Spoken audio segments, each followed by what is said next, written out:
Michael Imhotep. We're broadcasting on 9:10 a.m. the Superstation WFDF here in Detroit, as well as on our Facebook fan page, The African History Network, and our YouTube channel, Michael Imhotep, IMHOTEP. All right, so if you've seen some of my posts, like all this week, I've been posting about the movie The Woman King, which is set in 1823 in Dahomey in West Africa with this modern day Benin. She's one of the producers of the film. Usually I don't go to see movies based upon like historical events, things like that, because none of these movies are 100% historically accurate. You can't name one of these movies that's 100% historically accurate. If you think it's historically accurate 100%, where did the script come from? Okay, somebody had to write the script. So if you actually understand the movie making process for movies in Hollywood, these are not documentaries. So to attack any of these movies because they're not 100% accurate is just stupid. That's just stupid. It means you have absolutely no understanding of Hollywood movies. What these movies should do is cause people to want to learn more about the subject and to research the subject. You can start by Googling the title of the movie. Because if you Google the title of the movie, then a number of articles will come up dealing with the history surrounding what you see in the film. Okay, and this is where historians come in. Okay, so I have a lot of information to share with you on today's show, dealing with some of the history surrounding what we saw in the film and separating fact from fiction. It's a fantastic movie.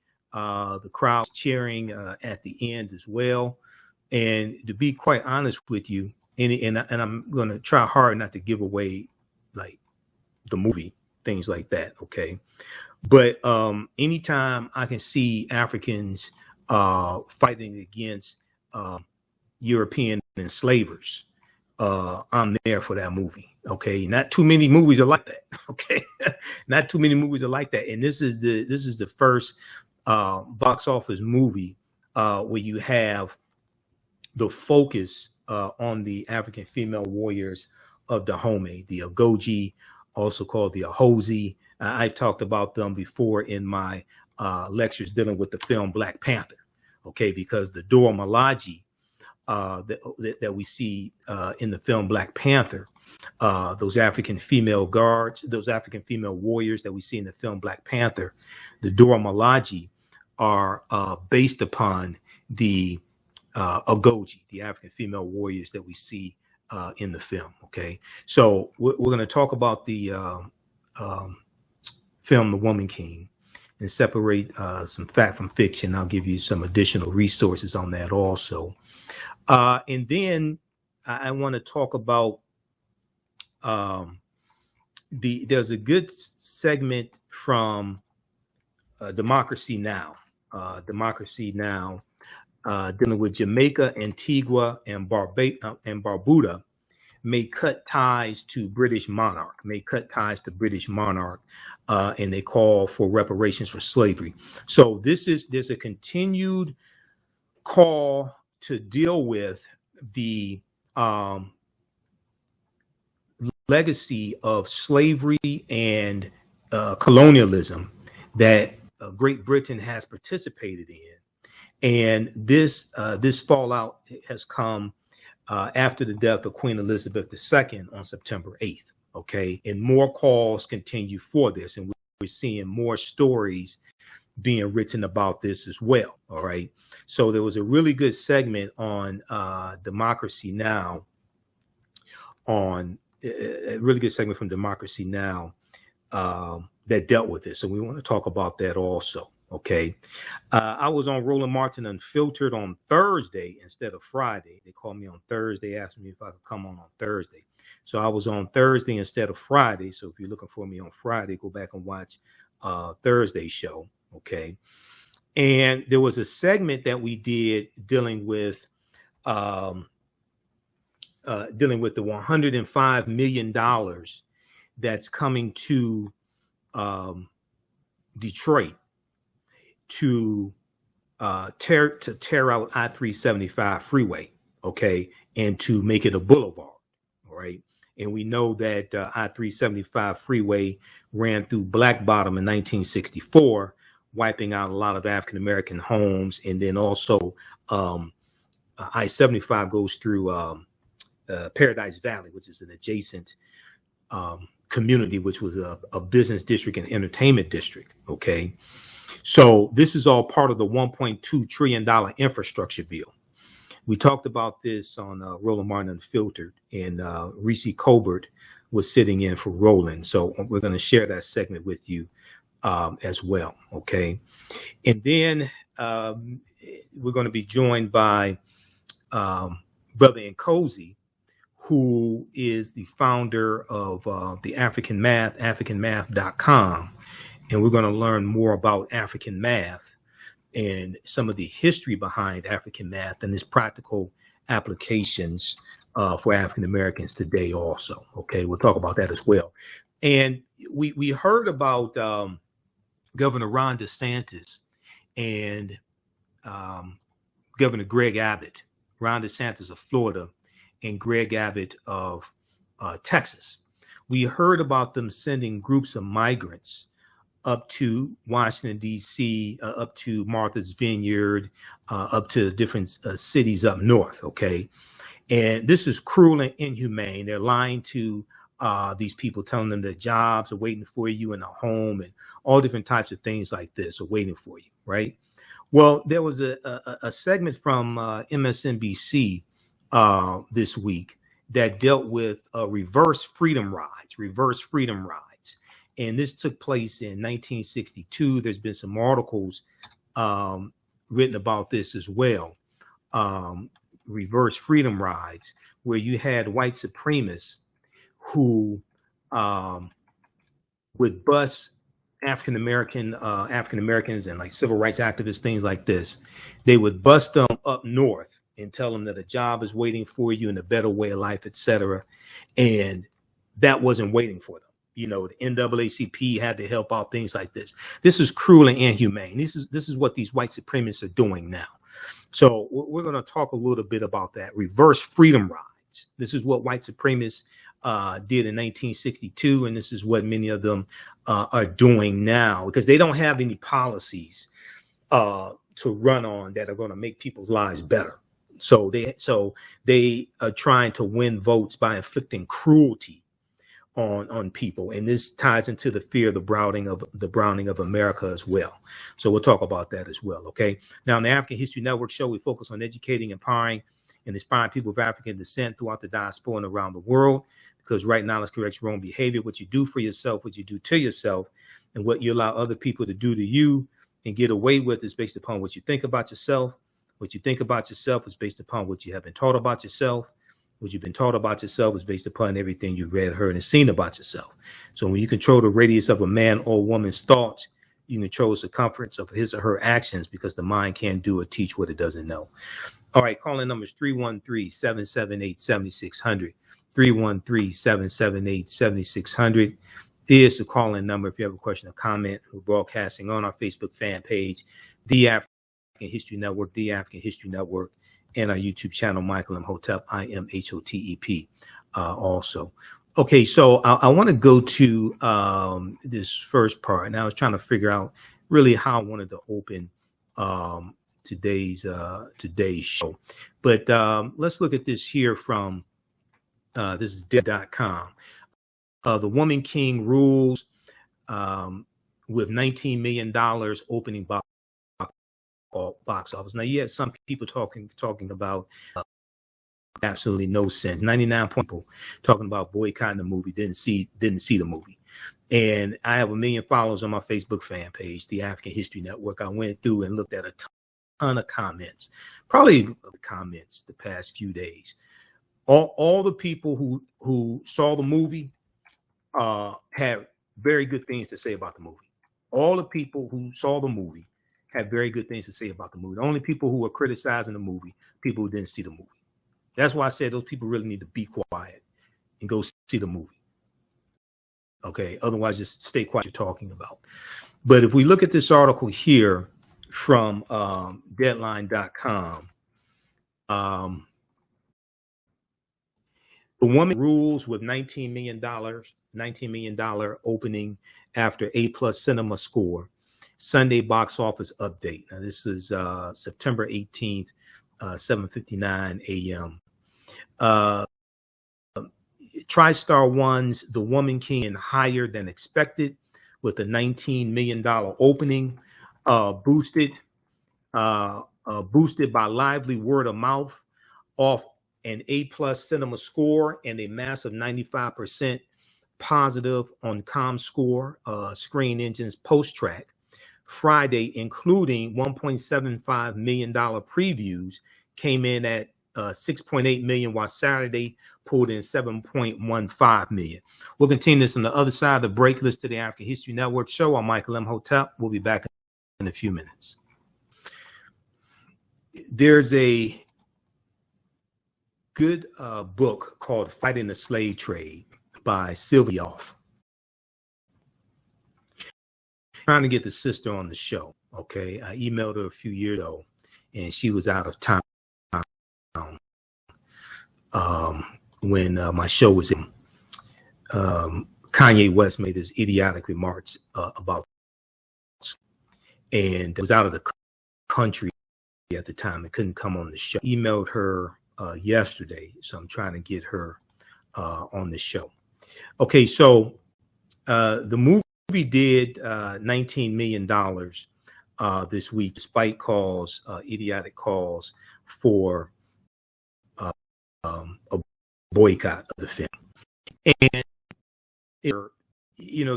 there's a lot of talk in the media about the involvement of Dahomey in the transatlantic slave trade, as well as, now they don't talk, because in the movie it shows them fighting against the Oyo Empire. The Oyo Empire is in modern day Nigeria, as well as fighting Portuguese colonizers. And we know later in the 1890s they're going to fight against the French, the Dahomey Wars, because they're going to be colonized by the French as well. Okay, so look here, just to try to set a tone.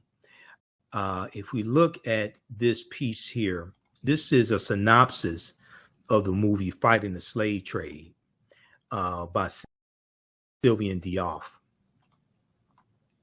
And this sister, Dr. Sylvian Diop, this sister, historian of the African diaspora. She's the author of numerous books. But Fighting the Slave Trade came out in 2003. Okay. Fighting the Slave Trade, West African Strategies. Fighting the Slave Trade, West African Strategies. This is a synopsis at Amazon.com, but try to get it. If you can get it from an African American bookstore first, that's good. If not, then you can get it from Amazon.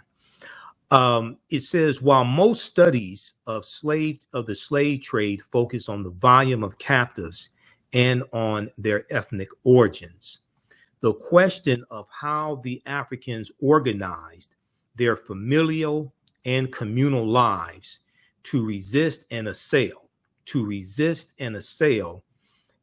transatlantic slave trade, has not received adequate attention. But our picture of the slave trade is incomplete.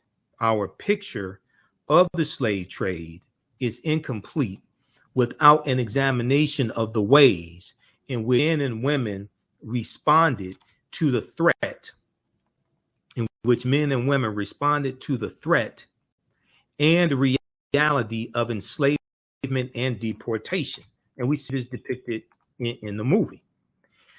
Slave Trade is the first book to explore systematic manner the strategies Africans used to protect and defend themselves and their communities from the onslaught of the transatlantic slave trade, and how they assailed it, and how they assaulted it. Because oftentimes they would trade in captives from a rival group, trade those with Europeans in exchange for rifles. So to better protect themselves from rival groups, but also to protect themselves from European colonizers also. In some cases, they're going to get cannons. because the Europeans are coming with cannons and they're coming with rifles. They're coming with superior weapons. And many of these European colonizers are making ultimatums to these different African groups, these African ethnic groups. Either you provide us with captives or we're going to take you and your people. This is something that fighting the slave trade lays out. And if you study African history, you'll see this laid out. It challenges widely held myths of African passivity and general complicity in the trade, and shows that resistance to enslavement and to involvement in the slave trade was much more pervasive than has been acknowledged by the orthodox interpretation of historical literature. Okay, it challenges widely held myths of African passivity and general complicity in the trade, and shows that resistance to enslavement and to involvement in the slave trade was much more pervasive than has been acknowledged by the orthodox interpretation of historical literature. Focused on West Africa, where the Oyo Empire was and Dahomey was, focused on West Africa, the essays collected here examine in detail the defensive, protective, and offensive strategies of individuals, families, communities, and states. In chapters discussing the manipulation of the environment, resettlement, the redemption of captives, as we see displayed in the movie The Woman King, the redemption of captives, the transformation of social relations, political centralization, marriage, as well, violent assaults on ships and entrepots, shipboard revolts like Amistad, 1839 Amistad slave ship rebellion, and controlled, this is extremely important, and controlled participation in the slave trade as a way to procure the means to attack it, like getting weapons from Europeans to be able to fight back as well. And you had to, and when you go study this history, they have to defend themselves from other African ethnic groups many times, as well as European enslavers. Fighting the slave trade presents a much more complete picture of the West African slave trade than has previously been available. So this book came out in 2003. There may be other books that you like better that go deep into this history. I'm working to get the author on the show so we can get deeper into this history as well. I had a conversation with one of my teachers, Professor Kaba Hiawatha Kamene, today as well. We had a really good conversation. I was driving back from the movie, okay, and we're gonna try to get him on the show in the next couple of weeks as well to deal with some, like maybe some history surrounding this. He hasn't seen the movie, but maybe dealing with some history surrounding this topic also. Okay, now if we look here at this is what I want to do. Okay, we're coming up on a break. I want to go to this clip here. Viola Davis was on Good Morning America. We're going to clip one, Giovanni. Viola Davis was on Good Morning America, September 13th, 2022, talking about the movie The Woman King and some of the history surrounding it. No, the movie's not 100% historically accurate. No movie is 100% historically accurate, period. You can't name one. Okay. All right. We'll do this on the other side of the break. The African History Network show. I'm Michael Imhotep. We'll be back in a few minutes. Hello, African History Network family.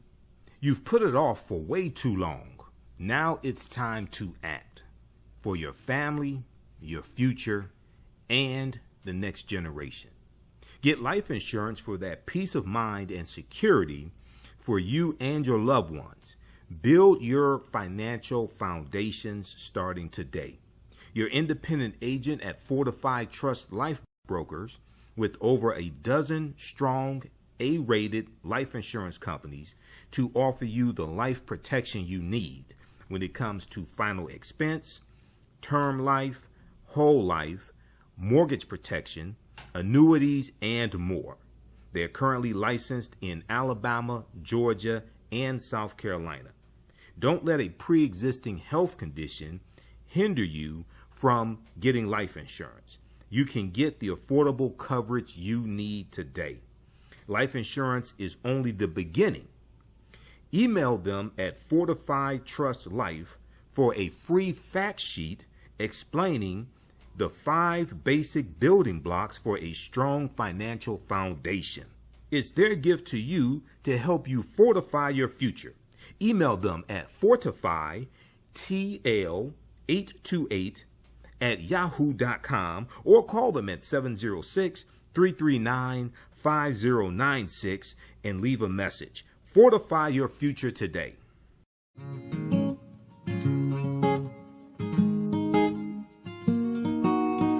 IDO Network International, in collaboration with STL Black Woman, DACA, and ACTA, present the Royal Pilgrimage to the Americas, August 24th through the 28th.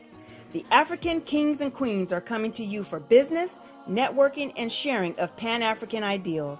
The venue will be the illustrious En Garde Arts Hotel in St. Louis, Missouri. A royal cultural experience and exhibitions, trade and investment opportunities in Africa, the Caribbean, and the Americas. A Royal Pan-African Summit hosting keynote speakers and a red carpet banquet. Come and witness an African royal coronation ceremony. Register at www.idonetwork.org to book your ticket to wine and dine with African royalty. Vendor opportunities available. Get face-to-face with the royals who own the land and resources for business. Contact DACA for deal room information at 602-730-4572.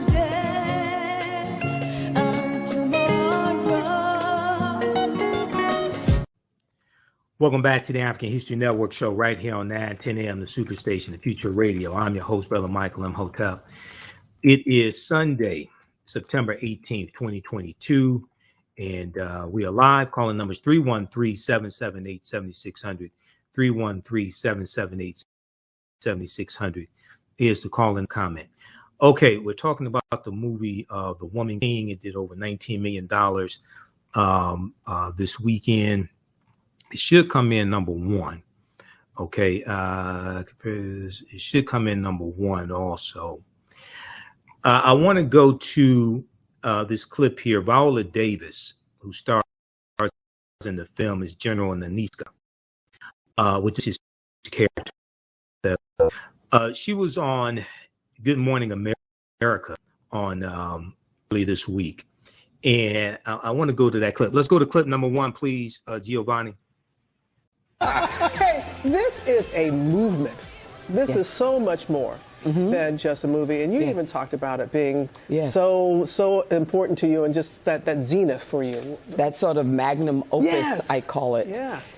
I think the same reaction that you have as an audience is the reason why I did the movie. First of all, it is a movie that's led by women. And it's a movie that's led by black women.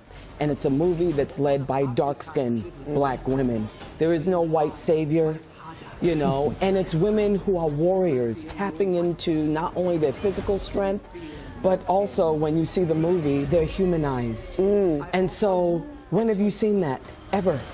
I remember someone online said, I'm tired of seeing dark-skinned black women as just strong and fighting and masculine, and I was like, when have you ever seen that? No, really. Yeah. We do now. We do now. And what a cast you've put together to tell this story. Absolutely. Tuso Bedu, Lashana Lynch, Sheila Etim, you know, Adrienne Warren, who was in Tina Turner, you know, as well as Sia, Shioma, Jamie Lawson, women who are beyond brilliant, but also, I mean, women who are playing roles of Agoji warriors that literally, it could have been an action film. But when they walked in, you see people, you see humans, and I think that's what shifts. You bring out the best in people because the critics are saying this cast, everyone in every single role, the best. Yes, absolutely. And, you know, here's the thing, you know, as a woman, you're taught that being a girl and being feminine is not about tapping into your physical strength. It's about being demure, speaking in a high voice, being polite all the time. Whereas the challenge of, the reason why I loved it so much is my body served me. And it was, I had to do 5 hours of weightlifting and martial arts every day. Was that all new for you? But you did have to do martial arts, you did weightlifting, you did sprinting, you did weapons training, but you had to take a DNA test. DNA test, which I didn't want to see. I didn't want to see I'm lactose intolerant, I have a high rate of injury, I said I can't eat sugar. I mean, and I had to keep telling Gina, Prince Bythewood, great director. I had to keep calling her and say, Gina, listen to me now. You know I'm 56. You know if I get on that treadmill at 9.4, I lose oxygen. If I'm at 9.4, I could die of a heart attack, Gina. These girls are 30 years old. Gina, you got to do something else. You got to do something else, Gina. You're going to have a dead warrior here. And you're all superhero warriors on the big screen. But this is the actual all-female army. Tell us about this. It's a true thing. The Agoji, the colonizers' name is the Amazons, but they were women who were recruited from the age of 8 and 14 in Dahomey, West Africa, which is now Benin. And they were women who were not considered beautiful, so no one wanted to, they weren't marriage material, they were unruly, no one can control them. And so they were sort of sold into the kingdom as Agoji. They had to fight for their kingdom, all military unit. They could not have children, they could not have, they could not get married, and they could not have sex. They had to train all day into the night, martial arts. They even had to literally walk over or crawl over acacia trees, which are just thorns, and show no pain whatsoever. But what's interesting is, as restrictive as that is, they took great pride in what they did. Because you know what? It made them matter. It gave them a purpose. And if they walked away from it and said they did not want to fight, they would be beheaded, a lot of them, or killed. And this is true history. There's only actually one book out there about the Agoji, which is The Amazons of the Black Sparta, which is part information, great reference book, and partly really painfully offensive. Calling these dark-skinned women bestial and ugly. And you know what, when I say that this is my magnum opus, this is my gift to the 6-year-old Viola, who was always called black and ugly. That 6-year-old girl that was always running from the bullies. This is me sort of reaching back to her and saying, look, you matter. And you surviving and you being tough, you keep being tough. That sort of affirmation of purpose. And it literally it's going to be transformative, I think, for even white men, white women, every type. But I feel for that dark-skinned woman who's been fed that cultural and personal narrative of being invisible. Let me tell you something, you're going to be seen in this. Well, you've made it impossible not to see this movie. I know, really, really. And, you know, and when you see this movie, I feel that you're going to try and determine what type of warrior are you, because there are different types. And you did this great thing online, which I took the quiz. You take a quiz, and you can, depending on what you put in, will determine the type of warrior you are to one of the characters. So Should we be afraid to take it? Just knowing us, what kind of, who do you think we are? Well, you know, I don't really know you, but I'm going to say you're Naniska. Okay. Now, when you were playing football, I would say you probably were a Zogie. Hey, once it's in there, it's never gone. I did calm down a little bit, but it's still there. You may be a Mensa, too. A Mensa? Yep. I'm going to go take the test. I took the test. And what are you? I'm a Mensa. Amazes spiritual. Yeah, didn't you see that? My brother. There you go. That spear. And not afraid to use it. So you two are praying over people, and I'm out there fighting. Hey, teamwork. Thank you for this morning. Yes. Thank you for your words. Thank you for your message, and it is incredibly powerful. Thank you very much. And the Woman King, I'm so glad about this. It is exclusively in movie theaters, and you want to see it on the big screen, and you will on Friday. Thank you. Okay.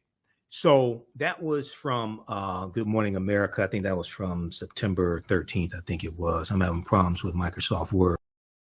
That out on Good Morning America's YouTube channel, okay? So copyright section 107 of the Copyright Usage Act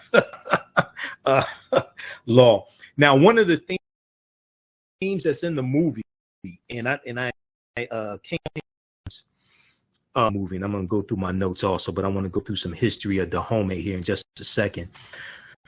One of the themes in the movie that we see is African spirituality, and we see like Ogun referred to, that is a Orisha from the Yoruba, from Ifa.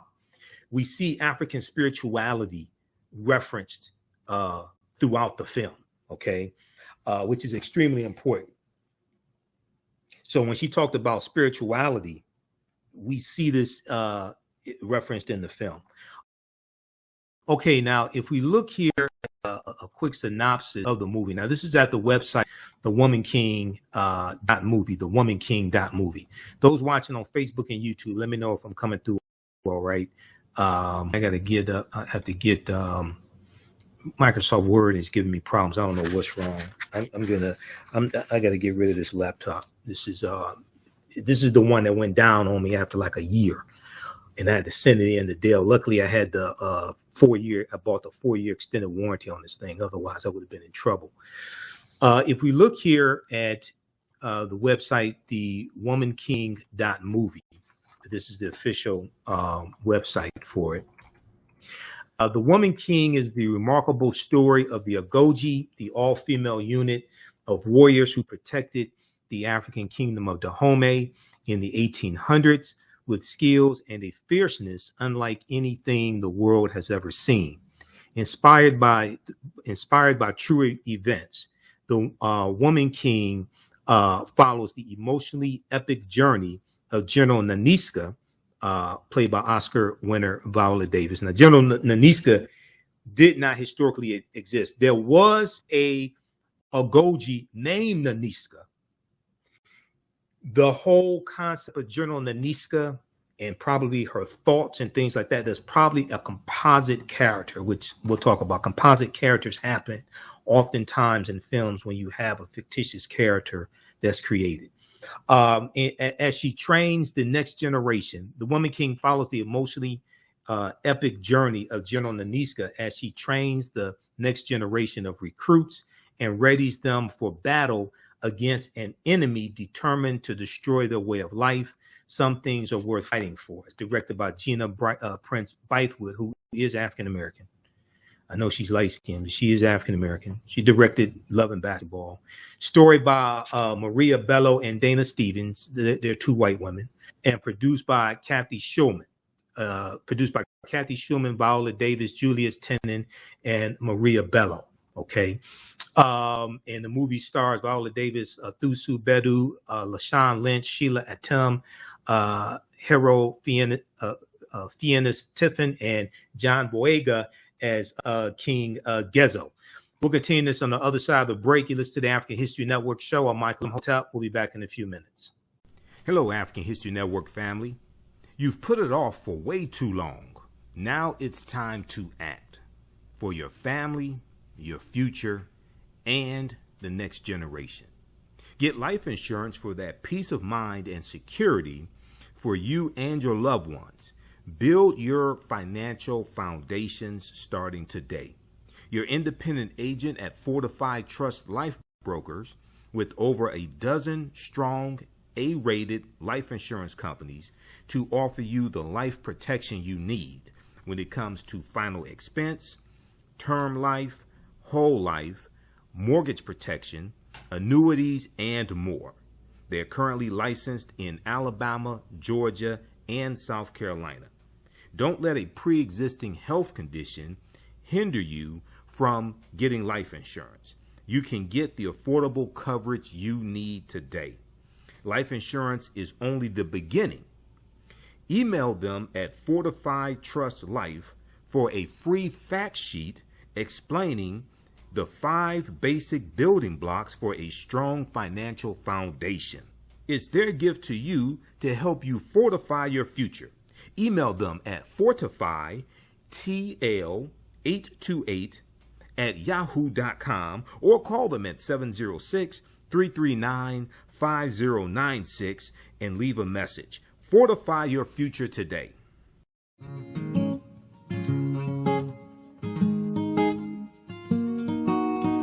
IDO Network International, in collaboration with STL Black Woman, DACA, and ACTA, present the Royal Pilgrimage to the Americas, August 24th through the 28th. The African kings and queens are coming to you for business, networking, and sharing of Pan-African ideals. The venue will be the illustrious En Garde Arts Hotel in St. Louis, Missouri. A royal cultural experience and exhibitions, trade and investment opportunities in Africa, the Caribbean, and the Americas. A Royal Pan-African Summit hosting keynote speakers, and a red carpet banquet. Come and witness an African royal coronation ceremony. Register at www.idonetwork.org to book your ticket to wine and dine with African royalty. Vendor opportunities available. Get face-to-face with the royals who own the land and resources for business. Contact DACA for deal room information at 602-730-4572.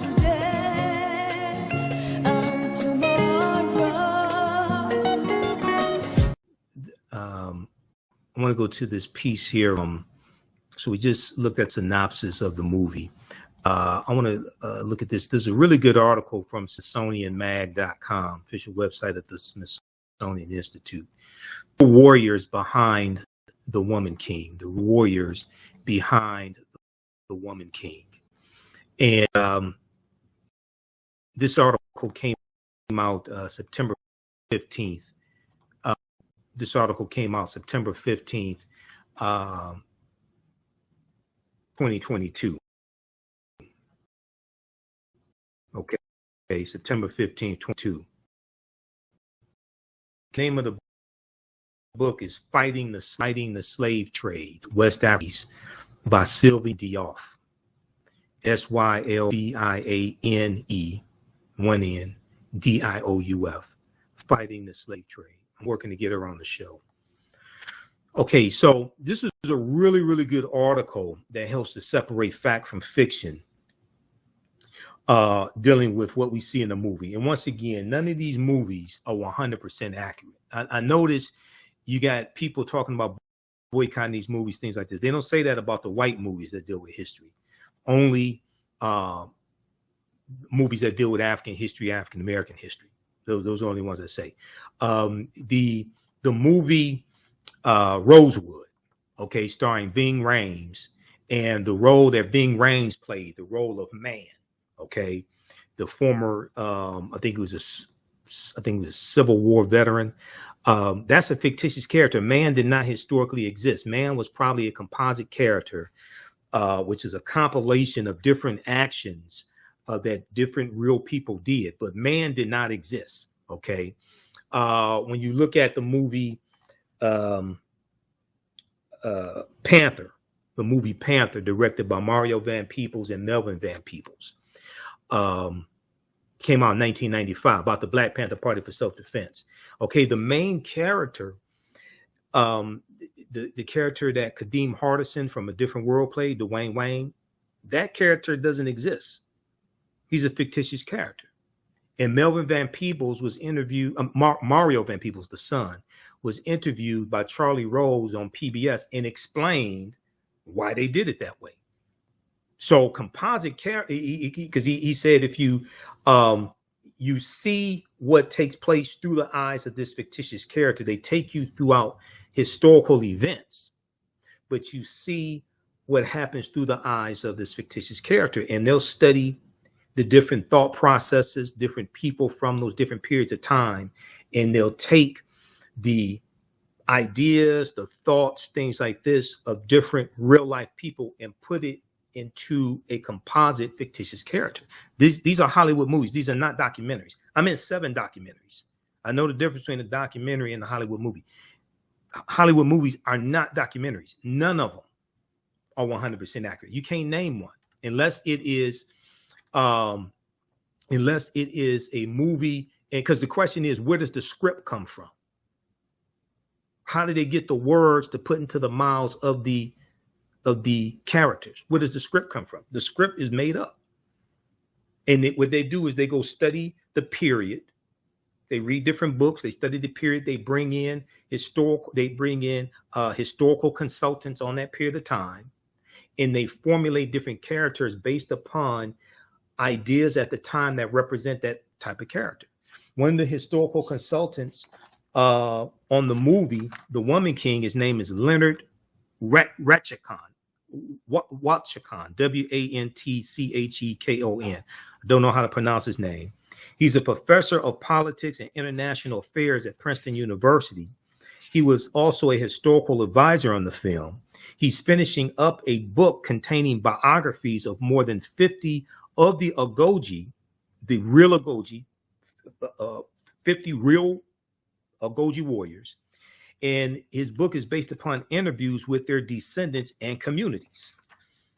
He said, I think it's something when even today, I think it's something which is evolutionary, because all the training preparation it took is actually something that happened, is not made up.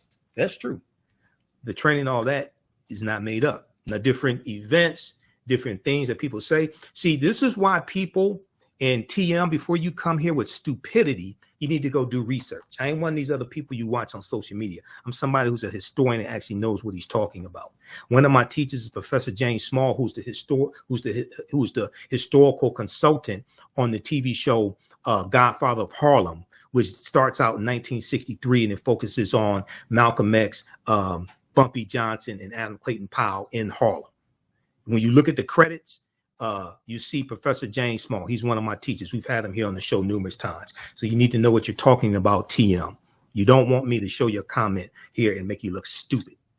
Now, if we look at this article here, The Real Warriors Behind the Woman King, a new film stars Viola Davis as the leader of the Agoji, also known as the Ahozi or the Mino, okay, the king's wives, the all-women army of the African kingdom of Dahomey.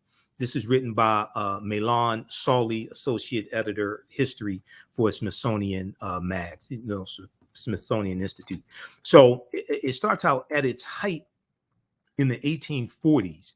The West African kingdom of Dahomey boasted an army so fierce that its enemies spoke of its prodigious bravery. The 6,000 strong, in their estimates at its height between 6,000 to 5,000. It starts out at about 600. The first written information about the Agoji is around 1729, but they're going to grow to their height of between 6,000 to 15,000 warriors, depending upon which sources you look at. Boasted an army so fierce that its enemies spoke of its prodigious bravery. The 6,000 strong force, known as the Agoji, raided villages under cover of darkness, took captives and slashed off resistors' heads to return to their king as trophies of war.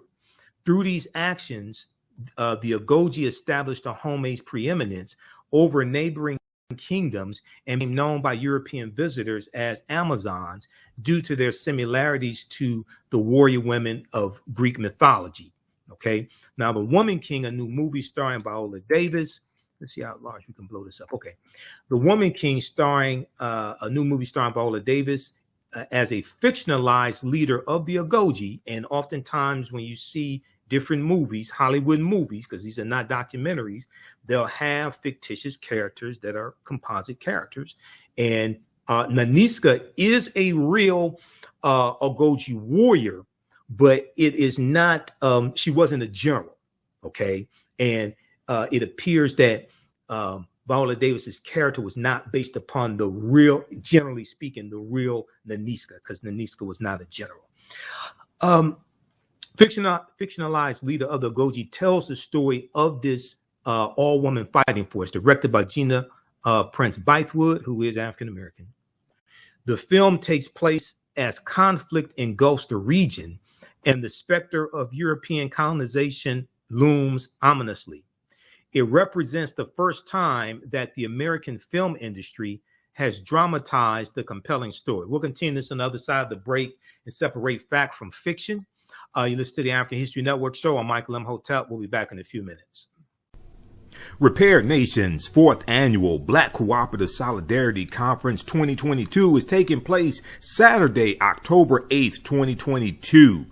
They welcome you to the Black Solidarity Co-op Conference hosted by Repaired Nations. They are excited to offer their virtual conference on cooperative action in the African diaspora community. Their theme this year is I versus We, Repairing a Nation. I versus We, Repairing a Nation. Working toward that goal, they've put together a stimulating day of workshops on Saturday, October 8th, 2022, taking place 10 a.m. to 4 p.m. Pacific Standard Time. They're offering virtual classes around building cooperatives, funding resources, land sovereignty, and travel around the African diaspora. They are looking to offer popular education in the following areas: how to work collaboratively, Black identity, finances, and how to fund your cooperative, Black independent spaces, Black greatness, collective versus individualistic mindset. This is an all virtual session taking place Saturday, October 8th, 2022. Suggested donation is between $5 to $20. Donation encouraged but not required. Join them as they help to shift the paradigm toward a more cooperative consciousness on the planet. See, lessons are consequence. Catch it all right here on 910 AM Superstation, WFDF Farmington Hills, Detroit. 910 AM Superstation, a division of Adele Media. The views and opinions expressed on any program are those of the producers and appearing on the program and do not necessarily reflect the views and opinions of 910 AM Superstation or Adele Media. Welcome back to the African History Network show right here on 910 AM, the Superstation, the Future Radio. Okay, as I was explaining during the break, the movie Malcolm X, that movie wasn't 100% historically accurate. You had some people that talked about that some then, but they, generally speaking, people didn't just trash the movie. I don't remember anybody saying, oh, we need to boycott the movie. Now, you didn't have social media like you have it today. That movie came out in 92. That was before Google even was invented. Google wasn't created till 1995. And YouTube wasn't created till 2005. But the character of Brother Baines in the movie Malcolm X, Brother Baines didn't even exist. Brother Baines was a composite character. This is commonplace in Hollywood movies. When you deal with like historical events and historical people, Brother Baines didn't exist. Brother Baines is a composite of John Bembry. John Bembry, Bembry, was the older African-American prisoner who encouraged Malcolm Little, okay, who becomes Malcolm X, encouraged him to study and educate himself and to read while he's in prison. This was before Malcolm was exposed to the Nation of Islam and the teachings of the Honorable Elijah Muhammad by his siblings. That's John Bembry. But you have to understand history enough to even understand who the hell John Bembry is and the significance of him and the fact that Brother Baines in the movie Malcolm X didn't exist. He was a composite character. So there's a lot of composite characters in these movies that people watch that deal with history. They don't know enough about history to understand that what they're seeing isn't real. Like the character of Man in the movie Rosewood that Ving Rhames played. He didn't exist. Okay, let's go back to this article here from SmithsonianMag.com. Deals with the real women warriors of Dahomey. Okay, so as the Hollywood Reporter's Rebecca Keegan writes, the woman king is the product of 1,000 battles. And they had a good article dealing with what they went through to make this movie. Okay, how hard it was to get this movie made, how this is not the type of movie Hollywood wants to make. It's not. I know you got people, all these dumbass conspiracy theorists out there. This is a plot, this is an agenda. Sit your monkey ass down with that nonsense. You have no idea how hard it was to get this movie made. When you got you have black, dark-skinned black women killing white colonizers, and you think this is a movie Hollywood wanted to make? You smoking crack. The Woman King is the product of 1,000 battles fought by Davis and Gina Prince Bythewood, both of whom have spoken out about the obstacles the production team faced when pitching a historical epic centered on strong black women. Now, some people are scared of strong black women. Some men are scared of strong black women because they're afraid they're gonna whoop their ass. That's why. Okay, some people are afraid of strong black women. You got some white people afraid of strong black women. Okay, I'm not afraid of that because we have African female warriors throughout our history. Quote, the part of the movie that we love is also the part of the movie that is terrifying Hollywood. The part of the movie that we love is also the part of the movie that is terrifying to Hollywood, which is it's different, it's new. Viola Davis tells Keegan in the Hollywood Reporter article. We don't always want different or new, unless you have a big star attached, a big male star. Hollywood studios like it when women are pretty and blonde, or close to pretty and blonde. All of these women are dark. And they're beating men. So there you go. They're beating white men too and killing them too. Just so y'all know, maybe that's an added incentive for some people that want to see that. Anytime I can see Africans fighting against colonizers and enslavers, oh, I'm there. From the origins of the Agoge to Dahomey's eventual fate, here's what you need to know about the true history behind the Woman King ahead of its arrival in theaters on September 16th. Now, is this Woman King based on a true story? I would say it's loosely based. There's extensive dramatic license, which a lot of movies have. A lot of movies have extensive dramatic license. This is why normally I don't go see a lot of historically based films, okay? This is why I don't go see a lot of historically based films. Now, I don't say don't make it, things like this. I say we need to deal with the real history. We need to deal with the real history of these behind the movies. And this is the conversation I had with one of my teachers, Professor Kaba Hiawatha Kamene today.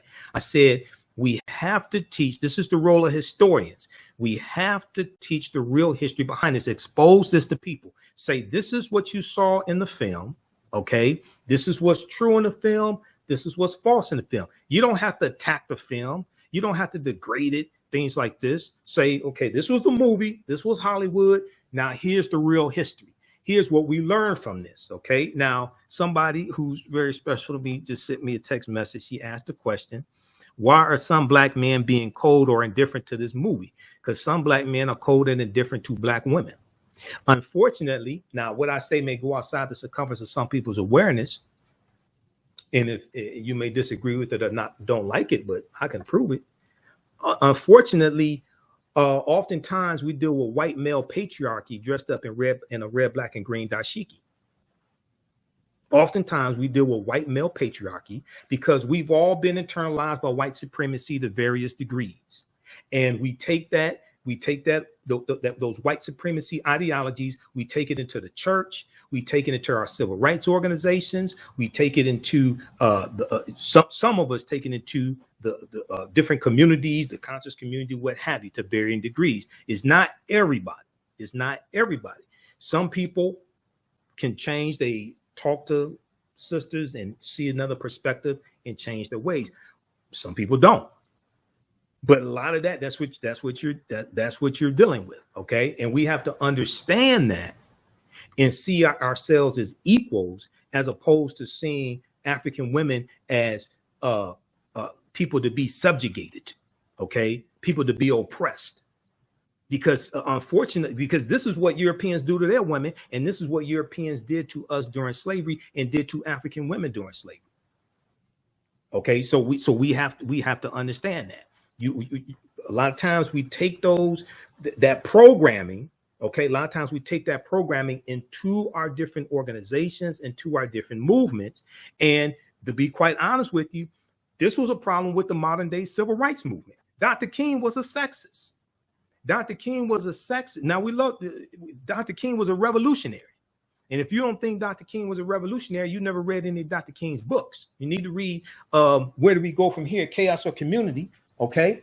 Also, read this book right here, This Nonviolent Stuff That Gets You Killed, by Professor Charles E. Cobb Jr., because it talked about Dr. King owning guns in here. And also Dr. King tried to get a concealed pistol license in 1956 during the Montgomery bus boycott, because we know his house was firebombed twice in 1956.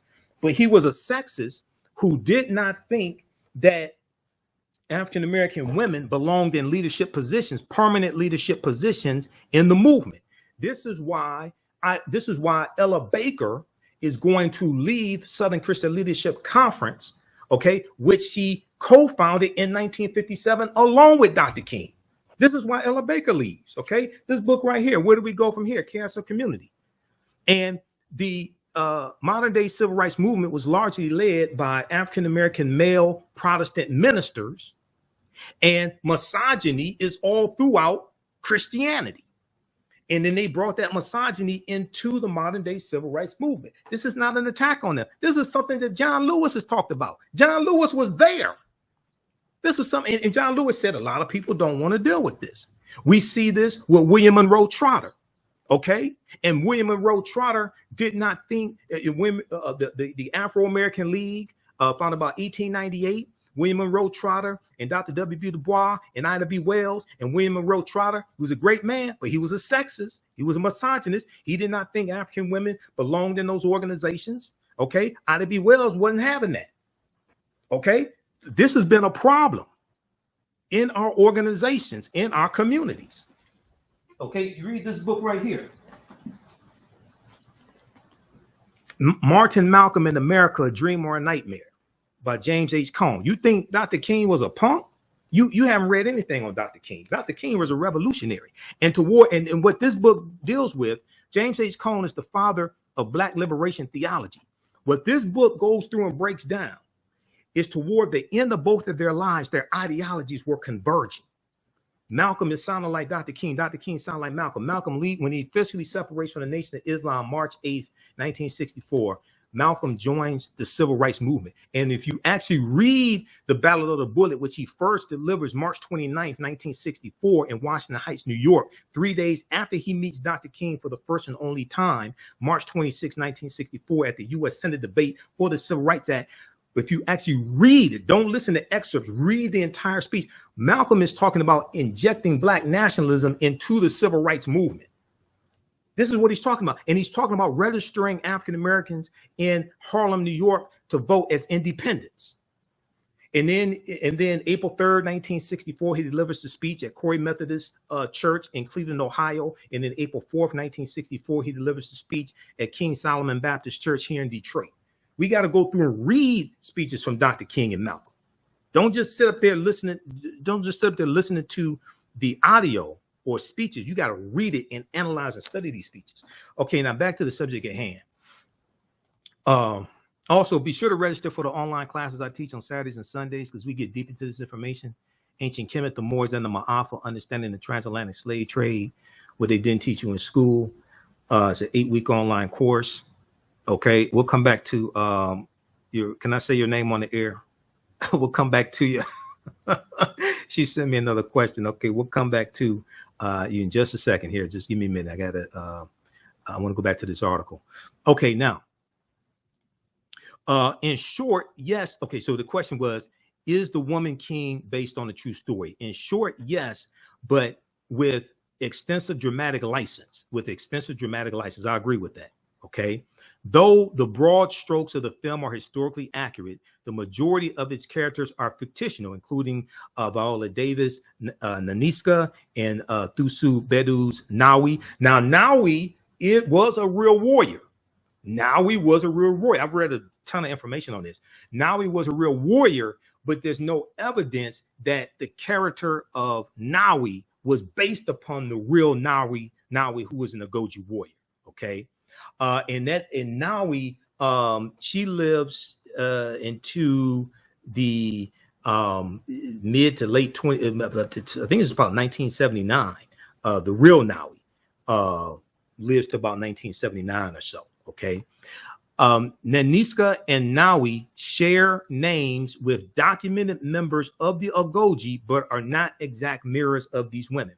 King Gezo was a real king, okay, and he was involved in the slave trade, things like this. But at the same time, the Dahomey has to pay tribute to the Oyo Empire, which was made up of Yoruba, which is in modern day Nigeria, and we see this depicted in the film also. Okay, so you have multiple things happening at the same time. They're fighting other African nations, other African ethnic groups, and fighting against Europeans.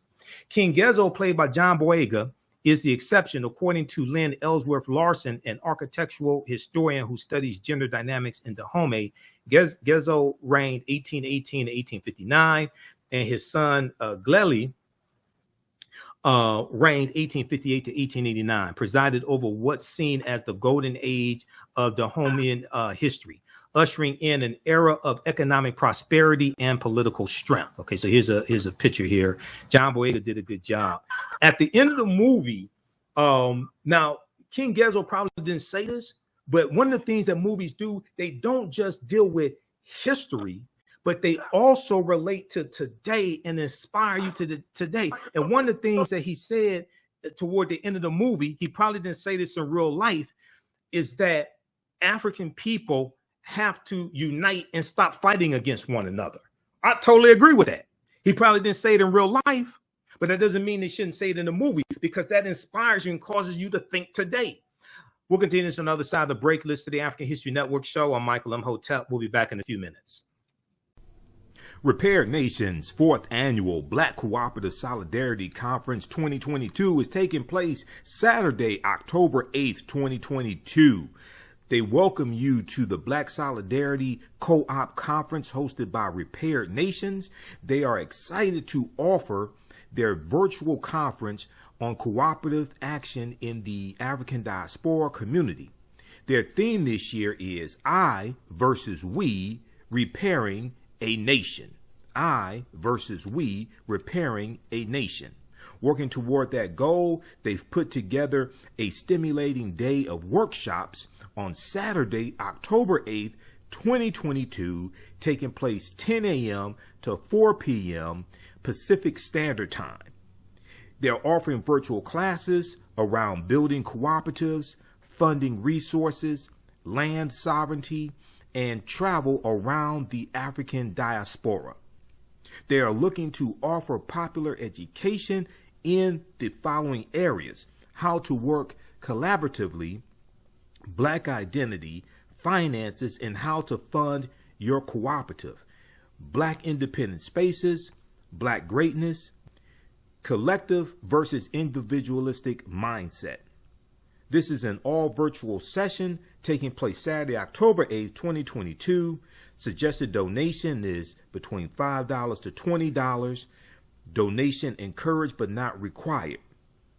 Join them as they help to shift the paradigm toward a more cooperative consciousness on the planet. Hello, African History Network family. You've put it off for way too long. Now it's time to act for your family, your future, and the next generation. Get life insurance for that peace of mind and security for you and your loved ones. Build your financial foundations starting today. Your independent agent at Fortified Trust Life Brokers, with over a dozen strong A-rated life insurance companies to offer you the life protection you need. when it comes to final expense, term life, whole life, mortgage protection, annuities, and more. They're currently licensed in Alabama, Georgia, and South Carolina. Don't let a pre-existing health condition hinder you from getting life insurance. You can get the affordable coverage you need today. Life insurance is only the beginning. Email them at Fortified Trust Life for a free fact sheet explaining the 5 basic building blocks for a strong financial foundation. It's their gift to you to help you fortify your future. Email them at fortifytl828@yahoo.com or call them at 706-339-5096 and leave a message. Fortify your future today. I'm your host, Brother Michael Imhotep. Now, we deal with a number of different topics here on the African History Network Show. We do recurring events of history and much, much more. We're going to give you an update on what's going on. This is about self-preservation. We have to extinguish the fire of white supremacy. See, lessons have consequences. Catch it all right here, 10 a.m. Superstation. Welcome back to the African History Network Show. All right. Visit our website, TheAHNShow.com, TheAHNShow.com. You can support us through PayPal or Cash App, $ TheAHN Show through Cash App, then also through PayPal, paypal.me/TheAHN Show. Click on the links here. This is our official Cash App account, $ TheAHN Show, SHOW. When you go to it, it says Michael. It shows my picture there. These other ones are fake African History Network Cash App accounts that I'm still trying to get shut down. There's like 5 of them that I've identified that have been stealing money from us. That's not us, okay? So when you go to ours, it'll say Michael and show my picture there, and we have the link here, which would take you to it. Have our barcode or scan code there. And then register for the online classes I teach on Saturdays and Sundays. Thursdays, Tuesdays and Thursdays, but this new class, we've been doing it on Saturdays time being. Ancient Kemet, the Moors, and the Ma'afa, understanding the transatlantic slave trade, what they didn't teach you in school. We go deep into this history. We do thousands of years of history and what leads up to the transatlantic slave trade taking place. We do this on Saturdays, 2 p.m. to 4 p.m. Eastern Standard Time. Next class is September 24th. Class number 2 is this past Saturday. As soon as you register, it's archived, and you can watch the class. So we do the sessions live. All the sessions are archived and recorded. You can go back and watch them anytime. And we also have a bundle pack of the classes as well. The second class I teach is from the Civil War to the Civil Rights Movement and Black Power, 1865 to 1968. Okay, I want to go back to this. Then we'll go to our guest, Brother Nkosi from African Math.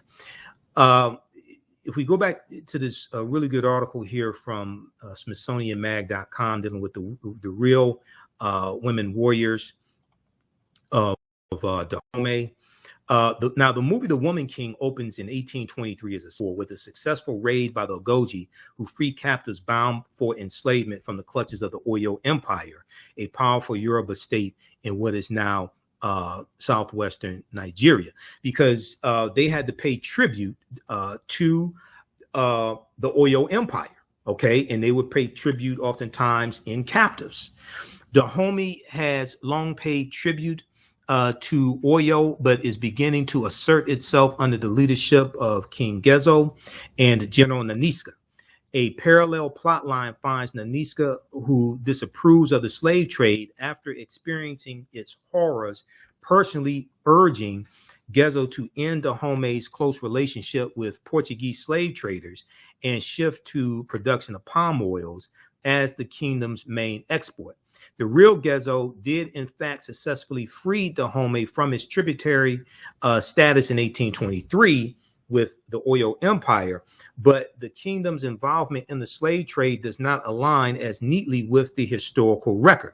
As historian Robin Law notes, Dahomey emerged as a key player in the trafficking of West Africans between the 1680s and early 1700s, selling captives to European traders whose presence and demand fueled the industry, whose presence and demand for Africans fueled the industry, and in turn, the monumental scale of Dahomey's warfare. Though the majority of the individuals taken prisoner by Dahomey were enslaved abroad, a not insignificant number remained in the kingdom, where they served on royal farms, in the army, or at the palace.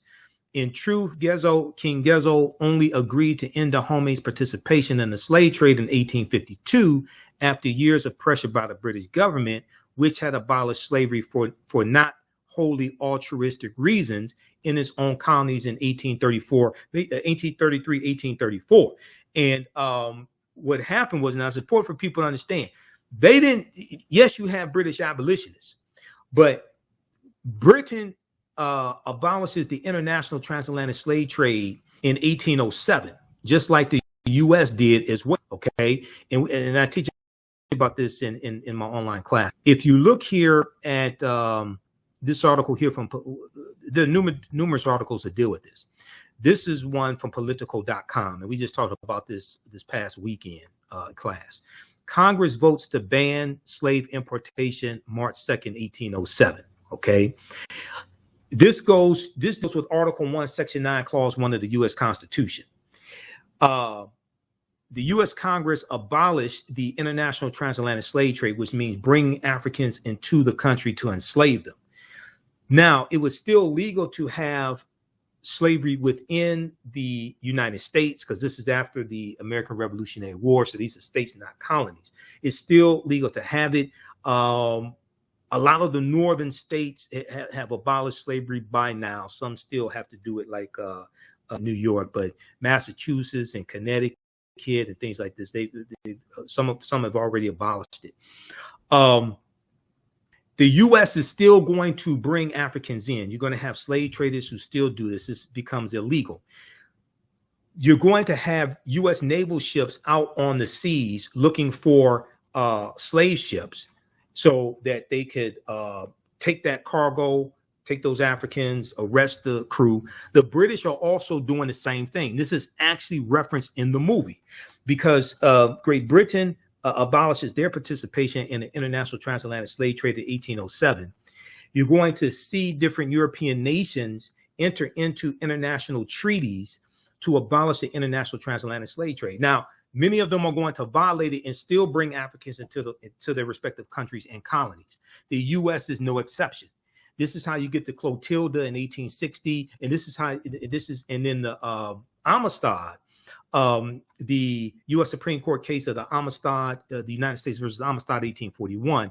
We know that was those were Portuguese slave catchers. Those were Portuguese slavers, but the ship ends up in U.S. waters and it gets captured. This and Joseph Q, those other Africans, they go to court, and the case ends up going to the U.S. Supreme Court, and they win their freedom in the U.S. Supreme Court. In the U.S. The case is you can read about it at archives.gov, which is the U.S. National Archives, archives.gov. They have some of the original court documents there. The United States Supreme Court ruled that it was illegal for those Africans to be captured, number one, because it violated international law.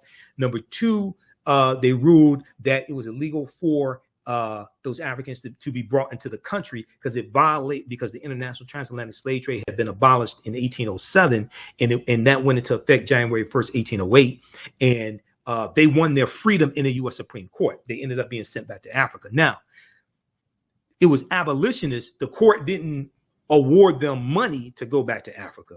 It was abolitionists who had to raise money to send them back to Sierra Leone. Okay. But they won their freedom in court. Now the reason why the U.S. abolishes the international transatlantic slave trade in 1808 is based upon Article 1, Section 9, Clause 1 of the U.S. Constitution, which helps to lay a legal foundation for reparations in this country, because all of the Africans who were brought into this country from January 1st, 1808 to about July of 1860, when the Clotilda comes into Alabama, all that was illegal based upon federal law. So now you have a legal argument. Just saying that we worked for free for 246 years is not a legal argument, because what law are you citing the slaves were supposed to be paid? Was it a law in a colony? Which colony? Was it a law in a state? Which state? Just because there's one state doesn't mean it applies to the other states. You have different individual state governments. Was it federal law? What federal law are you citing? But understanding law and that the judicial branch of the federal government interprets law from the legislative branch of the federal government, then if we ever do get reparations, guess what? If it goes to court and it's not on sound legal foundation, guess what? It's going to be struck down like Roe versus Wade. And this is something that the cut the check people, a lot of them are not thinking about, maybe a few of them. That's why we have to understand history and law to make legal arguments for reparations. That's based upon Article 1, Section 9, Clause 1 of the U.S. Constitution. We'll pull that up on the other side of the break because I deal with this in the class as well. Okay, I want to go to, we're coming up on a break here. We're going to continue this after this interview here I'm going to do with Brother Nkosi. Thanks for holding Brother Nkosi as well. We're going to be on right here. Brother Nkosi is, I met at the Liberated Minds Black Homeschooling Education Expo a few years ago. And he gave me a ride back to the hotel, got to go get my DVDs and things like that. And this brother has some fantastic information dealing with African math. Now, African math is an ancient mathematics system which thrived throughout the entire continent of Africa during the prehistoric era, but unfortunately fell out of common use due to upheavals caused by the Great Maafa Kiswahili term, which refers to our Holocaust, the transatlantic slave trade. This once lost ancient African indigenous knowledge system has been revived and is being reintroduced as a modern math program, thanks to 10 years of research and development by an independent researcher who has organized this African intellectual treasure into a practical curriculum. And when I met him at the Liberated Minds Black Homeschooling Education Expo in Atlanta, he had a vendor booth and he was educating people on African math. Kumi African Abacus Numeracy Game Book #1 is the first of a growing series of African math activity books available at Amazon.com with easy to follow along book. It's an easy to follow along book with tutorials which can be found on the African Math YouTube channel. When we come back from the break, we're going to speak with Brother Nkosi. Listen to the African History Network show. I'm Michael Imhotep. We'll be back in a few minutes. On the African History Network show, we do current events and history and much, much more. We're going to give you an update on what's going on. This is about self-preservation. We have to extinguish the fire of white supremacy so elections have consequences. Catch it all right here on 910 AM Super. Welcome back to the African History Network show. All right. On the line, we have Brother Nkosi with African Math, AfricanMath.com. And right before the break, I was giving you a brief synopsis of African math.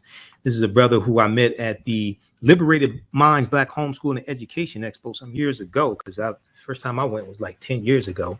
It was taking place in Atlanta, but now it's virtual. So we just had a conference in June. I think it was June, and I was one of the presenters there in June. But welcome to the African History Network show, Brother Nkosi. How you doing today, brother? Thank you, Mike. I really appreciate this opportunity. Oh, no problem, brother.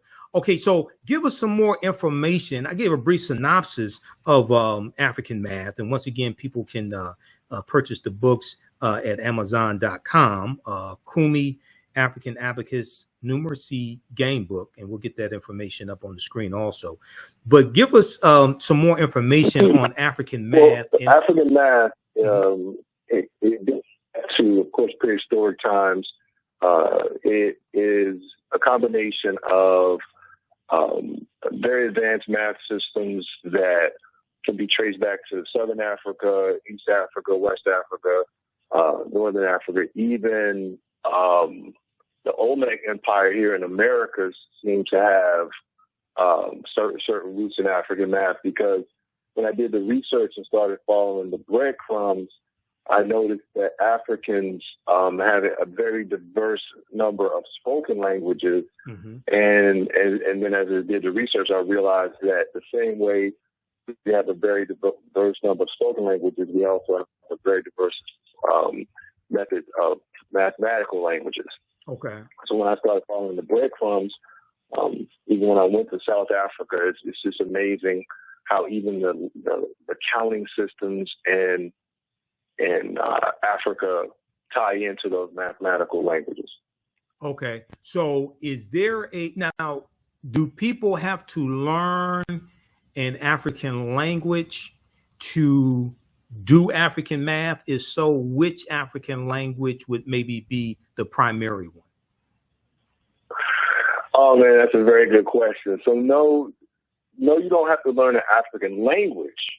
What you have to learn is the counting structure embedded within African languages. So when I follow the breadcrumbs back, and I don't want to get too much into the math because it can be but the math is very sophisticated. But right. If you look at the counting languages in Africa, ancient African ancestors, they embedded algorithms into the counting systems. So if you go to South Africa, there's counting systems, very advanced algorithms. Like instead of when you get to 8, there's an algorithm that says 10 take away 2 equals 8, and 10 take away 1 is how you would say 9. Right. And that's very important because when you use the African abacus, which is a tremendous finding in and of itself, those algorithms give you instruction on how to do your mathematical process. And then in Nigeria, Nigerians have been utilizing a base 20 counting system since the beginning of time. So again, when you study mathematics, and it's like Wakanda math. It's so sophisticated and it's mind blowing that if you just study African culture and African language, it's embedded within the counting system. Okay, it's embedded within the counting system. Okay, now explain. Mm-hmm. Now up on the screen, I'm on your website, and we're looking at Kumi Playbook #1, African Abacus Numeracy Games, Game Ages, 2+. Is that 2 year? Is that 2 years old and up, or what's 2+ mean? Yeah, it's like age 2 and up. Okay, age 2 and up. Now, okay, go ahead. Right now, the thing is, with African knowledge systems, it's more cultural than it is simply academic. Okay. The academics are very important, and we've done a great deal of due diligence making sure to check those boxes. Okay. But what we found is that there's a lot lost with the approach to education by not making it integrated generationally as far as in a culture. So if you study African culture and rites of passage ceremonies in every phase of life, every generation is integrated somehow into some facet of life. And there's a large deal of involvement by elders and by parents. And that's just African culture. Okay. So as we started to revive African math, it's important to know that you can learn as early as an infant, actually. But even as 2 years old, you can start absorbing the concepts. Right. But of course, there needs to be some type of other, village involvement, our parents and other people involved. Okay, so explain to people how, ages 2 and up. Okay, so explain to people how they would, how their children would learning African math. How would they actually use African math? Why should their children learn African math? Okay, so the most important thing, of course, there's the cultural component, but outside the cultural component, African math is very pragmatic and it's applicable. The way you would use African math is you start with what we call counting toys. You start with simple games. You start with simple counters and objects that ultimately will lead the learner into numeracy concepts that they could then take into the African abacus. So African abacus is an incredible numeracy tool that predates the abacus that we more recognize today, that comes from China and other parts of Asia. The African abacus is it's the Mancala board, or it's the Senate board in ancient Kemet. Okay. And people mistakenly, Westerners have mistakenly assumed that it's a board game, but it's actually an ancient manual computation device. So you want to play games with the learners and get them familiar with quantity recognition and symbols that represent those quantities. Right. And then that leads them, once they develop that conceptual understanding, that leads them into the African abacus. Okay, so basically they taught math in ancient times in African societies. They basically taught math through games, like to children. Oh yeah, 100%. So now that's 100%. So that's like academic games, like in elementary schools. They'll have academic games, which I'm not saying it's the same thing, but it's kind of like the concept. They have what's called academic games, which teaches children math skills, and they have tournaments, academic game tournaments, things like that. And it turns math into a game to teach them math skills and more complex math skills. So it's something along that line. Correct. And like if you go online and you just look up traditional African games or African traditional games, that you'll find the foundation of double Dutch goes to Africa. There's a game called the Keto in South Africa where you throw a stone up in the air and you move stones and then you catch the stone that you threw up in the air. What's the name of that game again? Foundation of what's the name of the it? game that the Keto, Diketo. Okay. That's the foundation of the game. That you remember the ball? You remember jacks where you have the ball and right. That's from Africa. That's a game called the Keto, Diketo. That's commonly played in South Africa. And then that game again gives you incredible hand-eye coordination, but it also gives you the complements of whatever numeracy system you're building.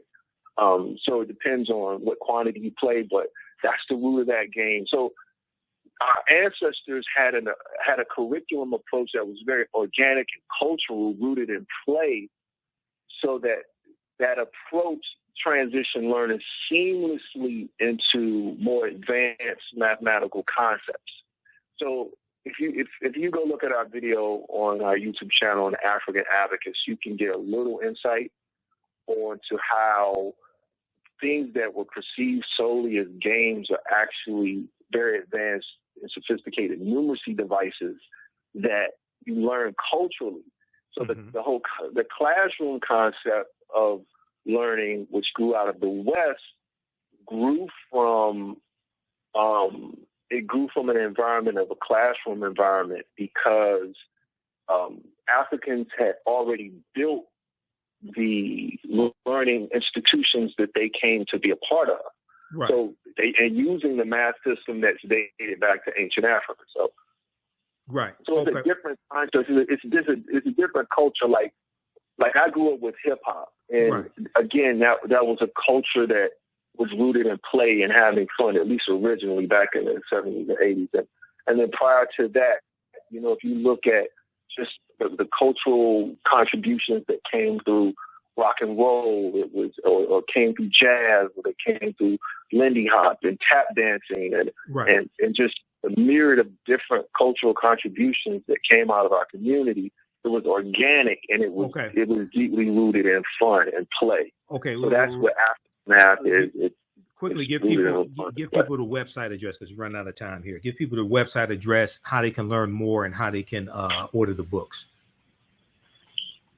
Okay, well, this is a very good question. First, just go to AfricanMath.com, Okay. AfricanMath.com. Go to the upper right-hand corner and click log in.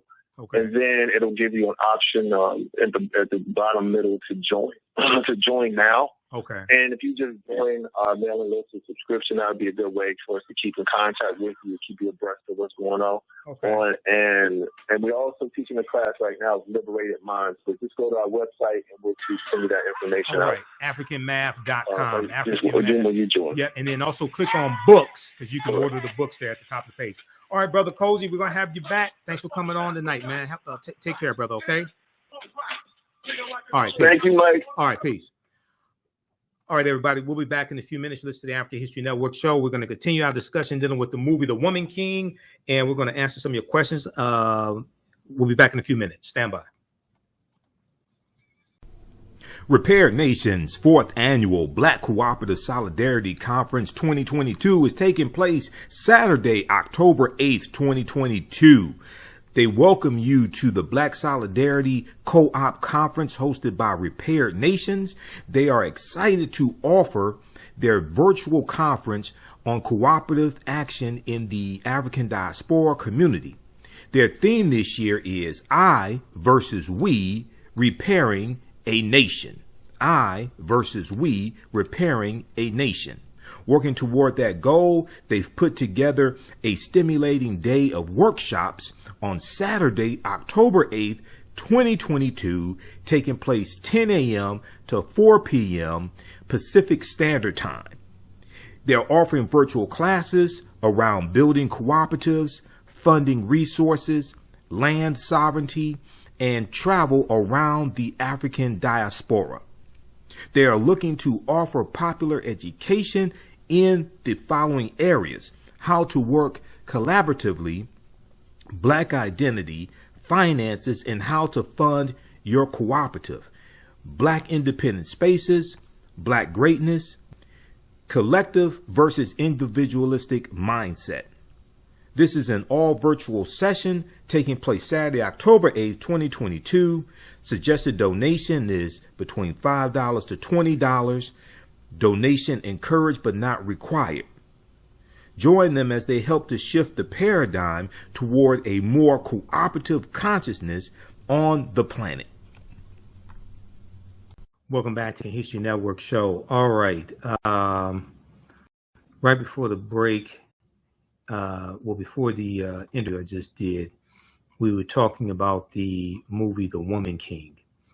I was looking up some information here, Article 1, Section 9, Clause 1 of the U.S. Constitution. So you can look at this at congress.gov, okay? This is what abolished the U.S. participation in the international transatlantic slave trade. Let me flip over to this also.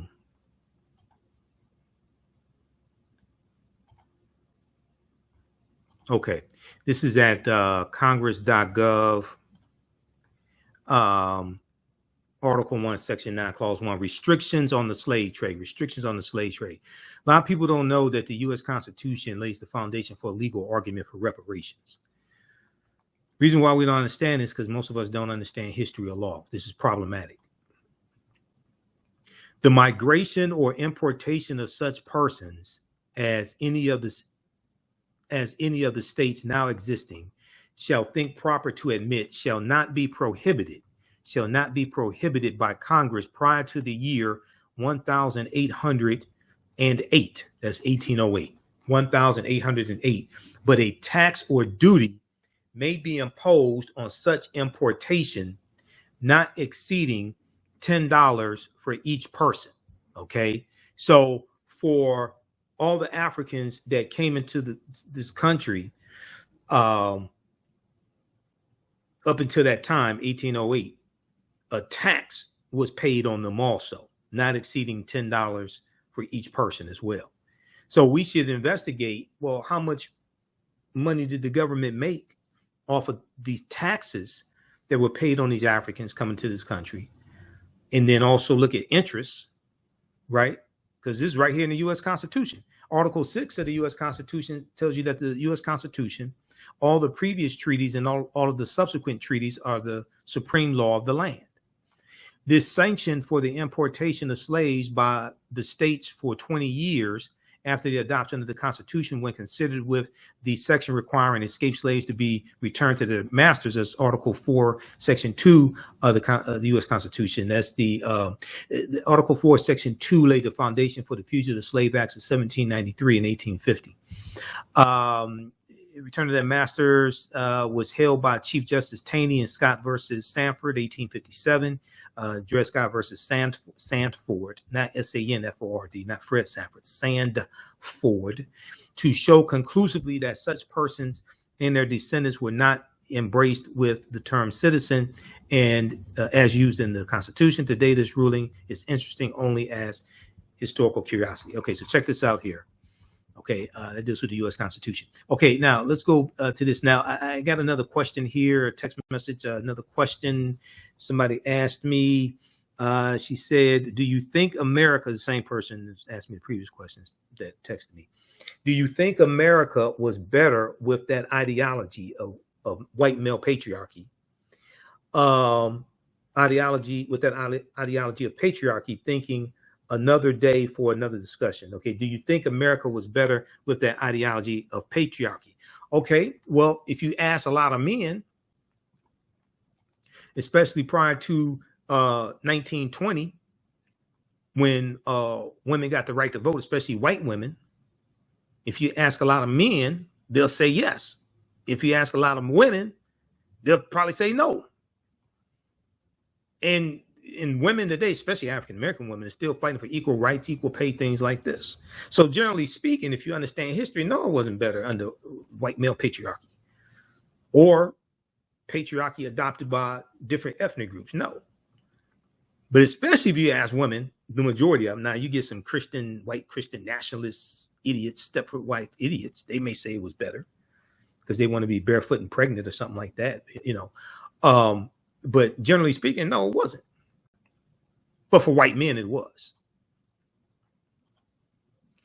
Okay, let's go back to this article here from SmithsonianMag.com. And this deals with the real warriors, the real warrior women of Dahomey. Now, in response to concerns about how her movie would depict Dahomey's engagement with European slave traders, Gina Prince Bythewood, who's the African-American female director of the film, told The Hollywood Reporter, quote, "We're going to tell the truth. We're not going to shy away from anything, but also we're telling a part of the story, which is about overcoming and fighting for what's right." Now, portraying the Agoji through Naniska's actions as critics of the slave trade makes for a nice story, says Larson in an interview. Do I think it's historically accurate? I'm skeptical. She adds, these women are symbols of strength and of power, but they're also complicit in a problematic system. They are still under the patriarchy of the king, and they are still players in the slave trade. Now, Maria Bello, an actress and producer who co-wrote the story, The Woman King script, is based upon first learned about the Agoji during a 2015 trip to Benin.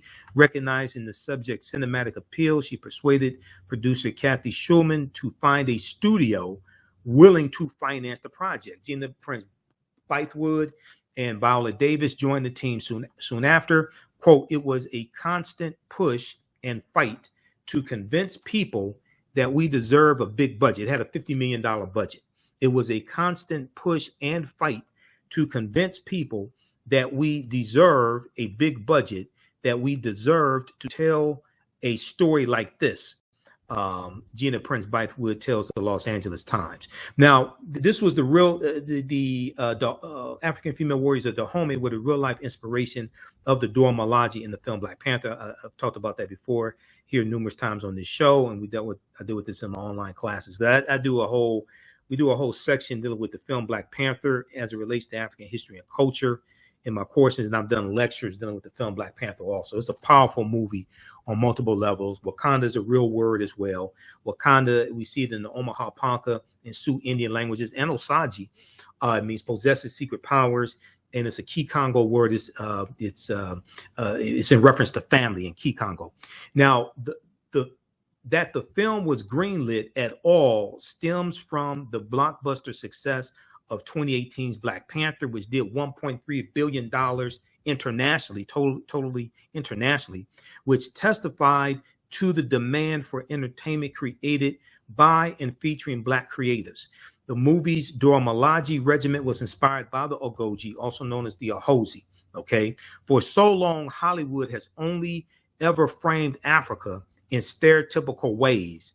Aji Ori Agbesi, I'm not sure how to pronounce the last name, Agbese, an expert on African cinema at the University of Texas, Rio Grande Valley, tells Miss Magazine. So the Woman King, centered on African women and African history, will generate a conversation. We have Black Panther to thank for that. More than a conversation, it has to generate actual research. That's why I'm sharing this article with you. There are other articles also. There's a ton of articles that have been written in the past couple of weeks, and some have resurfaced from a year ago, 2 years ago, 5 years ago, on this subject. So what we see on the screen has to encourage us to actually go study this real history, okay? Those watching on Facebook and YouTube, keep watching for a few more minutes. We're going to keep this discussion going because I control my own platforms. We're out of time here on 910 AM Superstation WFDF. Visit our website, TheAFricanHistoryNetwork.com, TheAfricanHistoryNetwork.com as well. You can support us through Cash App or PayPal, and you can register for the online classes I teach also. Right now, it's correct wrong behavior. It's not over till we win Wakanda forever, and we'll talk to you next time. Peace. All right, stand by. Okay. And visit our website, historynetwork.com, right here. Visit our website, TheAfricanHistoryNetwork.com, so you can register for my online history classes where we go deep in this information. You can also support us through Cash App and PayPal as well. All right, so next class is Saturday, September 24th. Ancient Kemet, the Moors, and the Ma'afa, Understanding the Transatlantic Slave Trade, what they didn't teach you in school. All right.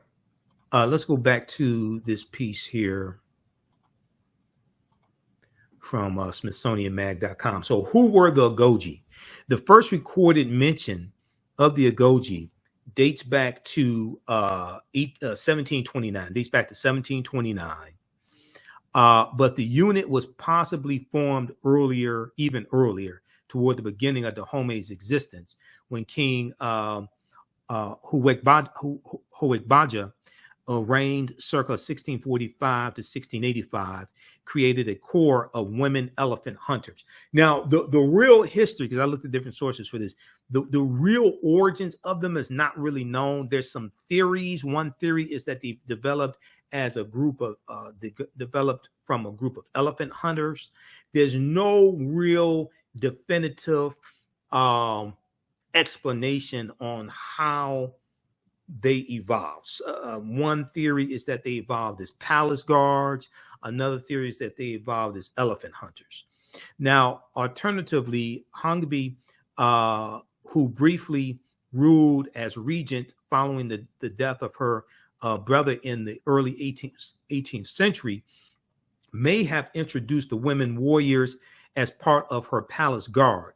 Either way, the Ogoji reached their peak in the 19th century under King Gezo, who formally incorporated them into Dahomey's army. Thanks to the kingdom's ongoing wars, Dahomey's male population had dropped significantly, creating an opportunity for women to replace men on the battlefield, but oftentimes they would fight alongside men on the battlefield as well. Now, more perhaps than any other African state, Dahomey was depicted to warfare. More perhaps than any other African state, Dahomey was dedicated to warfare and slave raiding, wrote Stanley B. Alpern in the book Amazons of Black Sparta, The Women Warriors of Dahomey, the first full-length English language study of the Ogoji. Quote, it may also have been the most totalitarian, with the king controlling and regimenting practically every aspect of social life. Here's a picture from the movie as well. A scene from the movie. That's from the beginning of the movie, actually.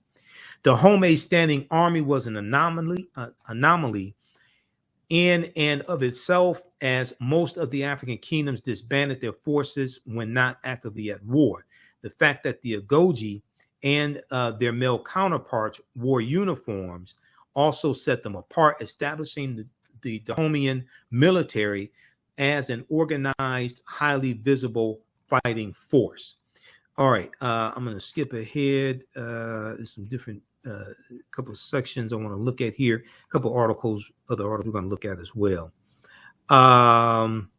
Okay, intensive training. Okay, to become an Agoji, recruits underwent intensive training, and we saw this depicted in the film. They had to develop a tolerance for pain. They had to run over acacia thorns and through acacia thorns, all different types of things like this, and show no pain, including exercises designed to harden them to bloodshed. In 1889, the French naval officer John Bayol, Bayol, witnessed Naniska, who likely inspired the name of Viola Davis' character in The Woman King. Naniska, in reality, she was a Goji, but she was a teenager, quote, who had not yet killed anyone when French naval officer John Bayol witnessed her, okay? And who had not killed anyone. He witnessed her easily pass a test of wheels. Walking up to a condemned prisoner, she reportedly swung her sword 3 times with both hands, then calmly cut the last flesh that attached the head to the trunk. She then squeezed the blood off her weapon and swallowed it. So you'll see in some African cultures, but some European cultures as well, on the battlefield, in battle, you will see warriors drink some of the blood of those who they killed, because it was thought that you would take on some of their strength, some of their power. Okay, so you would see this is not exclusive to the Agoji. You would see this in different periods of times, different warriors. Another common form of training involved mock assaults that found recruits scrambling across towering walls of acacia thorns. We see this depicted in the film. In the words of a British traveler who examined the barriers, quote, "I could not persuade myself that any human being without boots or shoes would under any circumstances attempt to pass over so dangerous a collection of the most efficiently armed plants I had ever seen." Okay, so we see this depicted in the film as well. Now, the Agoji's division consisted of 5 branches: blunderbuss or artillery women, elephant hunters, musketeers, razor women, and archers. Surprising the enemy was of the utmost importance. Warriors snuck up on villages at or before dawn, taking captives and decapitating those who resisted. Though European accounts of the Agoji vary widely, what is indisputable is their constantly outstanding performance in combat, wrote Alpern in Amazons of Black Sparta. With the rest of the Dahomeyan army, these women warriors were, quote, the scourge and terror of the whole surrounding country, always at war and generally victorious, as an American missionary later recounted. Okay, now what happened to the Agoji? Dahomey's military dominance started to wane in the second half of the 19th century, so the second half of the 1800s, when its army repeatedly failed to capture Abeokuta, a well-fortified Egba capital in what is now southwest Nigeria. An 1851 battle with the Egba, who settled in the region following the decline of the Oyo Empire, and you see them fighting the Oyo Empire in the movie, and this is historically because they had to pay tributes to the Oyo Empire, which was a Yoruba empire, which is in modern day Nigeria today.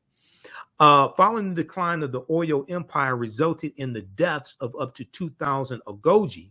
In 1864, King Glele, the son of Gezo, who succeeds Gezo, a few years earlier, sought to avenge his father's defeat at Abeokuta, but was forced to retreat after just an hour and a half of fighting.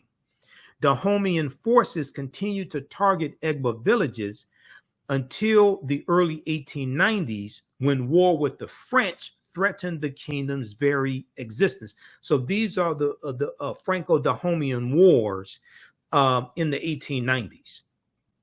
Now, Dahomey's encounters with European colonizers had historically revolved mainly around the slave trade and religious missions.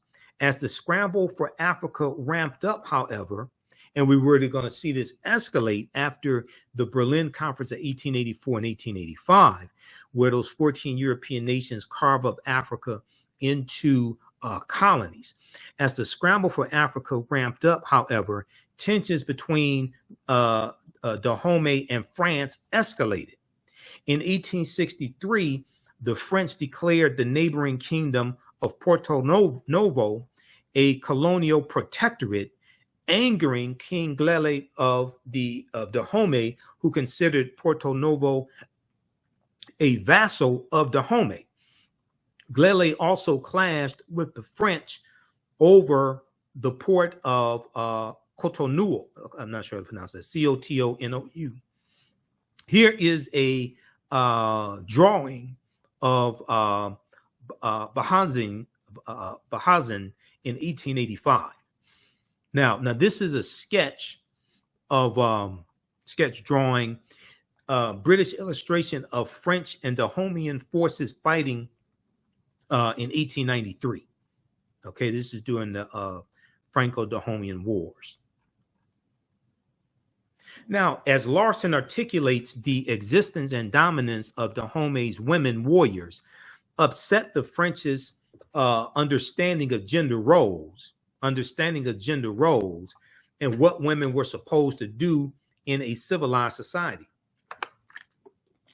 The women's flaunting of ferocity, physical power, and fearlessness was manipulated or corrupted as Europeans started to interpret it in their own context of what they felt society should be. So you have Europeans superimposing on these African cultures what they think society should be, what they think civilization should be like. And in various African cultures where women had more freedom, then these Europeans look down upon that, because once again, they're coming with white male patriarchy. And you're also going to see this conflict dealing with some groups of Muslims, not all Muslims, but some groups of Muslims, especially Arabicized Muslims. So this is going to play a role when El Mansur of Morocco invades Songhai in 1591. Okay, Songhai Empire in 1591, and you have disputes over the role of African women in Islam. And generally speaking, there are exceptions. Generally speaking, Islam in East Africa tended to look different, generally speaking, than Islam in West Africa, because Islam in East Africa, like you go back to the times of the 1300s, 1400s, 1200s, 1100s, things like this. Islam in East Africa was largely spread by Arabs. So African culture, generally speaking, was not allowed to be freely incorporated into that Arabicized Islam. But generally speaking, Islam in West Africa was more so spread by Islamicized Africans. So West African culture is allowed to be infused more so into Islam in West Africa than East Africa. There are exceptions to that, but just generally speaking. And this caused conflicts with different groups of Muslims because of the freedom in many of these West African societies that women had. Okay, who has some information? Well, Dr. Jose Pimenta Bay in his lectures, the History of the Moors in Spain, which is on our YouTube channel, and that's on YouTube. He deals with that in there. I think Maleficeti Asante talks about that in Classical Africa, the book Classical Africa, but there are different sources on it. But Dr. Jose Pimenta Bay does talk about that because he talks about El Mansur invading Songhai in 1591. Okay, now for the French, the Agoji were simply, quote, more fuel for the civilizing mission, end quote, who sought to impose European ideas on African countries. For the French, the Agoji were simply more fuel for their civilizing mission, which sought to impose European ideas on African countries. And along with these European ideas come gender roles as well, based upon a European cultural paradigm infused, forced onto African people, as well as white Christianity also. Usually white Christianity as well. Now, the first Franco-Dahomeyan War began on February 21st, 1890, just 2 months after the accession of King Gleli's son, Kondo, who took the name Bahanzan upon claiming the throne. On March 4th, 1890, now what's interesting is this is taking place right in West Africa in Dahomey, 1890. And if we relate this to history like in this country, 1895, that's when Frederick Douglass dies. Okay, if we just look at this, we just look at this timeline, what's going on in West Africa, what's going on in the U.S. Because this is after the Civil War, after Reconstruction ends, you have Jim Crow laws being passed. This is 5 years after the Mississippi State Convention of 1890 that rewrites the Mississippi State Constitution to impose poll taxes and literacy tests, right? Do you all know who Zara Cully is? Okay, Zara Cully played Mother Jefferson on the Jeffersons. Actress Zara Cully, Mother Jefferson. She died in 1978. Zara Cully was born in 1892. Zara Cully was born 3 years before Frederick Douglass died. Zara Cully was born 2 years after the first Franco-Dahomeyan War started in 1890. When you watch the Jeffersons, the episodes with Mother Jefferson, you're watching somebody who was living history. She was born before Harriet Tubman died in 1913. She was born in 1892 before Booker T. Washington died in 1915. She was born, I think, 27 years after slavery ended and the Civil War ended. Zara Cully, veteran actress, I think very underrated, best known for her role as Mother Jefferson on the Jeffersons. Born 2 years after the Franco-Dahomeyan War of 1890.